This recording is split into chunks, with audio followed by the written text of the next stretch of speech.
कभी कभी प्यार के दो बोल वो काम कर जाते हैं जो डेली रूटीन में कोई मेडिसिन और कोई ट्रीटमेंट काम नहीं कर पाता है। Hello everyone, my self Divya. आज बात करते हैं क्लासरूम की। Class 10th class last semester था। उन्हें एक टीचर पढ़ाया करते थे जिसका नाम था स्वाति। स्वाति क्लास में एंटर करते ही सारे बच्चों को आई लव यू ऑल बोलती थी।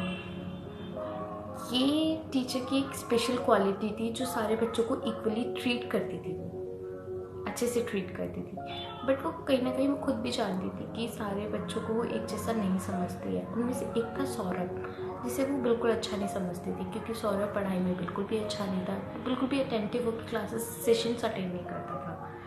मतलब बहुत ही पुअर फैमिली से बिलोंग करता था, उसके कपड़े अच्छे नहीं होते थे, तो स्वाति उससे इतना अच्छा व्यवहार नहीं रखती थी। एक दिन प्रोग्रेस रिपोर्ट शेयर करने की बात आई। प्रोग्रेस रिपोर्ट सबसे पहले प्रिंसिपल के पास जानी थी।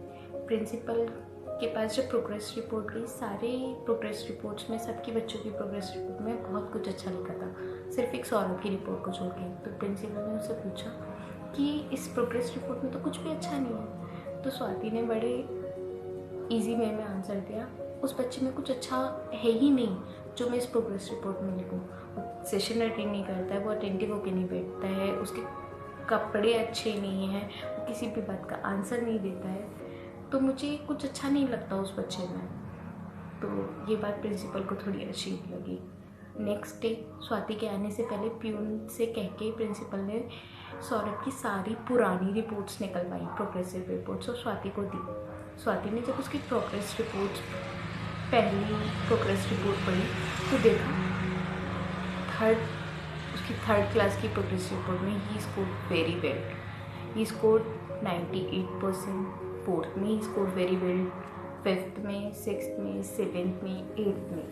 एट्थ की लास्ट सेमेस्टर की प्रोग्रेस रिपोर्ट में लिखा था कि सौरभ की माँ की तबीयत बहुत ज़्यादा ख़राब है। नाइन्थ की प्रोग्रेस रिपोर्ट में लिखा था कि सौरभ की माँ कैंसर के लास्ट स्टेज पे है, जिसकी से उस डायरेक्शन में अपने आप को बहुत अकेला महसूस करता है। वो अपने आप को सही नहीं कर पा रहा है, अपने अंदर की कमियों को दूर नहीं कर पा रहा है, वो शांत रहने लग गया है।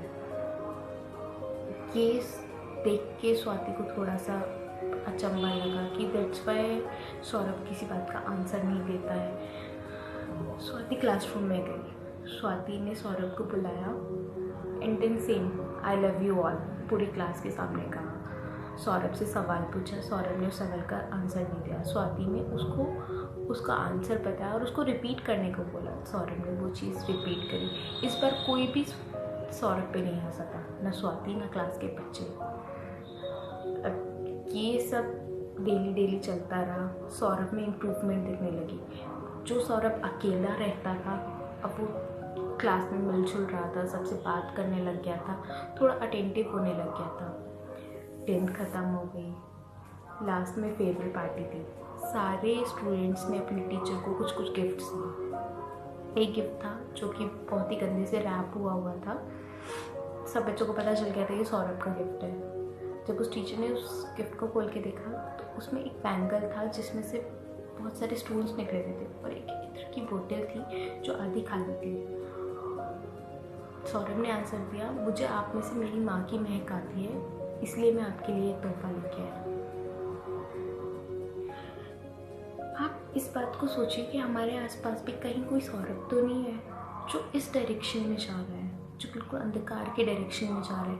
उसको भी शायद थोड़े से प्यार से आप बिल्कुल सही कर सके। लाइफ हमें एक ही लाइफ मिली है, इस लाइफ में जितनी खुशियाँ बांट सकते हैं आप उतनी खुशियाँ बांटें, क्योंकि इंसान का मेन मोटिव ही दूसरों को खुशियाँ बांटना होता है। आप अपने अंदर वो ईगो एटीट्यूड लेके बैठेंगे तो आप लाइफ में सरवाइव नहीं कर पाएंगे।